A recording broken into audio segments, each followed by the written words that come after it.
करने वाले हैं एक नए और ट्रेंडिंग कॉन्सेप्ट के बारे में, LLMs.txt फाइल।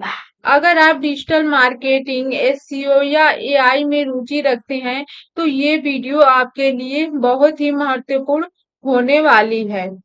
क्या तो सबसे पहले हम देखते हैं कि LLMs.txt फाइल होती क्या है।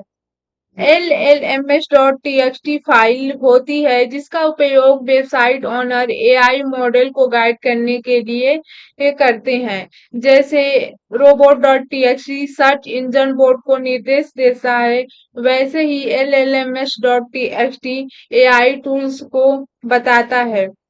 क्या क्या बताता है, यहाँ पे मैं पॉइंटर्स लिखी हूँ, जैसे कि for example which content to use, कौन सा कंटेंट इस्तेमाल करना है, विच कंटेंट टू इग्नोर, और कौन से कंटेंट को हमें इग्नोर करना है। इसका यदि हम मेन पर्पस देखें, तो मेन पर्पस इसका है टू कंट्रोल एआई, एआई को कंट्रोल करना, to manage data usage, data के उपयोग को मैनेज करना, कंटेंट प्रोटेक्शन, कंटेंट की सुरक्षा करना। तो ये सारी इसका मेन पर्पस है LLMs.txt का। यदि हम बात करें कि वाई LLMs.txt इम्पोर्टेंट, ये क्यों इतनी ज्यादा जरूरी है वेबसाइट में ऐड करना। आज के समय में एआई टूल्स वेबसाइट से डेटा का जवाब तैयार करते हैं। अगर आप अपनी वेबसाइट को कंट्रोल नहीं रखते, तो एआई आपका कंटेंट आपकी बिना अनुमति के इस्तेमाल कर सकता है। LLMs.txt की मदद से यहाँ पे मैंने कुछ पॉइंटर्स लिखी हूँ, ये किसमें हेल्प करता है। जैसे you can decide what AI usage, आप तय कर सकते हैं कि एआई क्या इस्तेमाल करे। You can protect your valuable content, आप अपने कंटेंट को सुरक्षित रख सकते हैं। You can gain better visibility in future AI search, भविष्य में एआई सर्च से बेहतरीन विजिबिलिटी मिल सकती है आपके वेबसाइट को। तो ये सारे इम्पोर्टेंस फैक्टर हैं LLMs.txt के। हम बात करें कि हाउ LLMs.txt वर्क, LLMs.txt कैसे काम करता है। यह फाइल आपकी वेबसाइट के रूट फोल्डर में होती है।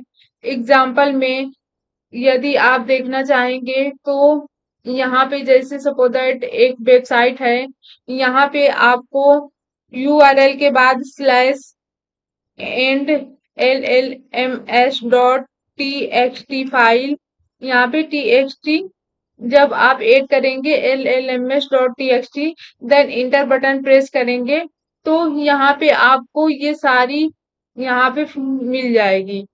कि यहाँ पे आप देख सकते हैं कि यहाँ पे सारे LLMs.txt में जितना भी कंटेंट है वो ऐड है।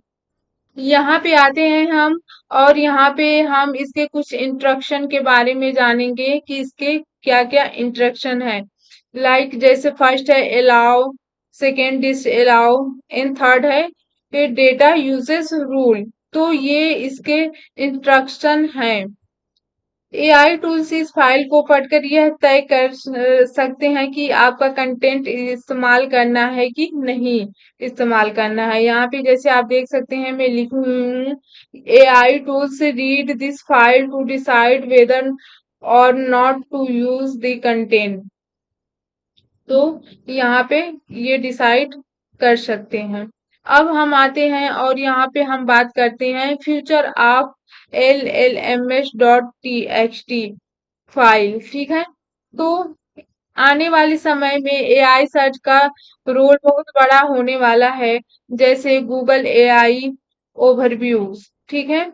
इसलिए LLMs.txt बहुत ही महत्वपूर्ण है, इम्पोर्टेंट है।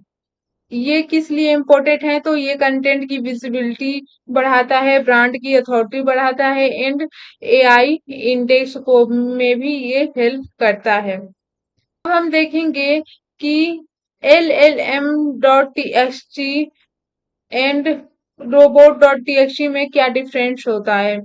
तो इसके लिए यहाँ पे आप देखेंगे, तो यहाँ पे मैंने दो पॉइंटर्स लिखे हुए हैं robot.txt एंड llms.txt। अब हम देखेंगे इसमें डिफरेंस क्या है। तो यदि हम robot.txt की बात करें तो ये सर्च इंजन बॉट को कंट्रोल करता है एंड robot.txt की हम बात करें तो ये एआई मॉडल को कंट्रोल करता है। दोनों में ये डिफरेंस है इसका। यदि हम robot.txt की बात करें तो यह एसईओ के लिए यूज होता है और यदि हम llms.txt फाइल की बात करें तो ये एआई के लिए यूज होता है। यानी एआई और फ्यूचर में एसईओ होगा उसके लिए ये llms.txt फाइल यूज होता है।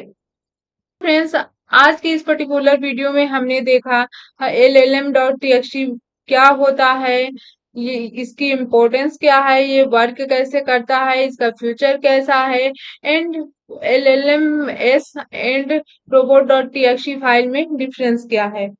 सो LLM.txt एक बहुत ही पावरफुल कॉन्सेप्ट है जो भविष्य में एसईओ और एआई दोनों को इफेक्ट करेगा। अगर आप डिजिटल मार्केटर हैं या वेबसाइट के ऑनर हैं तो इसे समझना बहुत जरूरी है आपके लिए। ऐसे ही नए एआई और एसईओ अपडेट के लिए हमारे चैनल को सब्सक्राइब करना ना भूलें।